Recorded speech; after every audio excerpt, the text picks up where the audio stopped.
इस खबर के प्रायोजक बाय वागजी मसाले, हर चुटकी में जायका।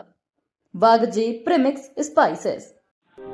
इंदौर की तीनों मंडियों में किसानों के द्वारा आरोप लगाया गया था कि असामाजिक तत्वों के द्वारा अवैध वसूली की जाती है, जिसकी शिकायत लेकर कलेक्टर कार्यालय भी पहुंचे थे। कई किसान इसी को लेकर मंडी सचिव ने बताया कि अवैध वसूली करने वालों के खिलाफ व्यापारियों द्वारा और कर्मचारियों द्वारा एफआईआर दर्ज कराई गई है।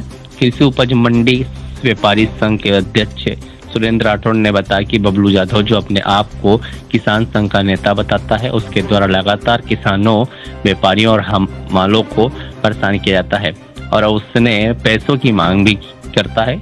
इसके खिलाफ राजेंद्र नगर थाने पर शिकायत भी की गई है। साथ ही मंडी में सभी ज्ञापन दिया गया है और इसके विरुद्ध सख्त कार्रवाई की मांग की गई है।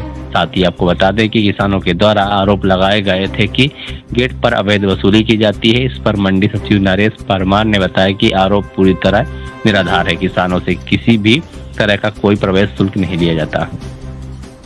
शुरू हो गई है, क्योंकि मुख्य सीजन है वो मार्च से हमारा शुरू हो जाता है। वैसे गेहूं की जो बम्पर आवक रहेगी वो मध्य मार्च के बाद में ही शुरू होगी, लेकिन अभी आना शुरू है। इसके अलावा भी मंडी में कुछ असामाजिक तत्वों द्वारा भी कुछ वसूली वगैरह की जा रही है।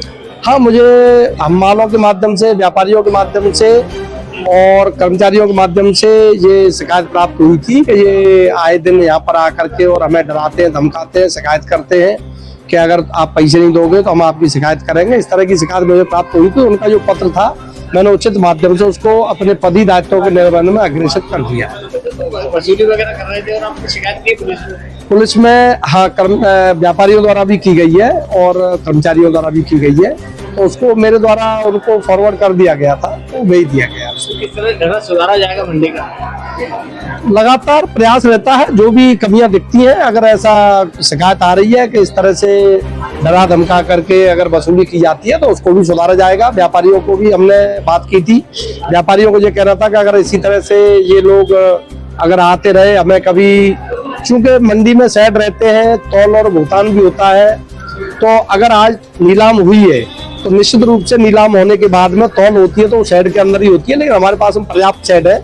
ऐसी कोई स्थिति निर्मित नहीं होती है कि शेड में अगर व्यापारी का माल तुल रहा है तो उस वजह से किसानों का माल रखने की जगह नहीं है। वो किसानों का ही माल होता है जो शेड में तुलता है और तुलने के बाद वो बाहर निकलता है। तो इस तरह की छोटी छोटी तकनीकी चीजों को फायदा लेकर के व्यापारियों कहना था कि हमें डराया धमकाया जाता है और आपकी समझ शिकायत की जाती है। अगर ऐसी स्थिति रहेगी तो हम मंडी बंद कर देंगे। ऐसा उनका पक्ष था, उनको सुना गया है और सुनने के बाद में यथासंभव उसका निराकरण किया गया है और उनका जो पत्र था वो भी अग्रेसित कर दिया गया। अनाज चोरी और सामान चोरी होता है, उस तरह का सीसीटीवी किस तरह की? सीसीटीवी वर्तमान में हमारे पास में तीनों मंडी प्रांगण में 39 सीसीटीवी कैमरे संचालित हैं और हमने बाकी सीसीटीवी कैमरे बढ़ाने के लिए प्रस्ताव भेजा था, लेकिन वो मंडी बोर्ड स्तर पर इकजाई पूरे प्रदेश के लिए टेंडर हुआ था, इसलिए वो प्रक्रिया को थोड़ा स्थगित किया गया था। लेकिन वर्तमान में वो न्यायालय में विचाराधीन है।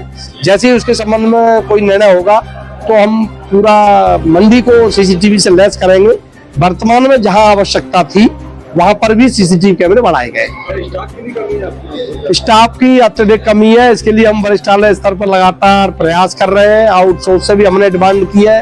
हमारे मंडी बोर्ड से भी हमें आश्वासन मिला है कि हम आपको आउटसोर्स के थ्रू अभी तत्कालिक रूप से कुछ स्टाफ उपलब्ध कराएंगे।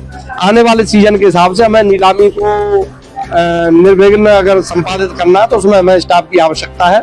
तो इसकी हमने मांग की और हमें पूरी उम्मीद है कि वो मिलेंगे और हम अपना आगामी सीजन है उसको बहुत अच्छे से कर पाएंगे। सर, किसानों का आरोप है कि गेट पे मर्जी चाहे उतना पैसा वसूलते बिना रसीद दिए।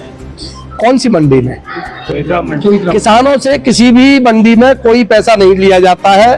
प्रवेश शुल्क भी किसानों का निःशुल्क है। ये जानकारी का अभाव है। जो लोग शिकायत करते हैं वो पहले अपनी जो जानकारी है उसको अपडेट कर लें।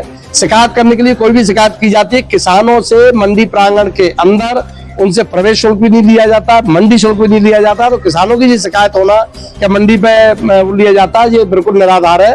दूसरा, जहां तक ये बात की जाती है कि मंडी शुल्क लिया जाता है, उसकी रसीद नहीं की जाती है, तो पिछले वर्ष भी हमने ऐतिहासिक रूप से 34 करोड़ रुपए केवल सब्जी मंडी में मंडी शुल्क अर्जित किया है और तीनों मंडी मिला करके हमने 75 करोड़ करीब लगभग किया है, वो भी 1% था।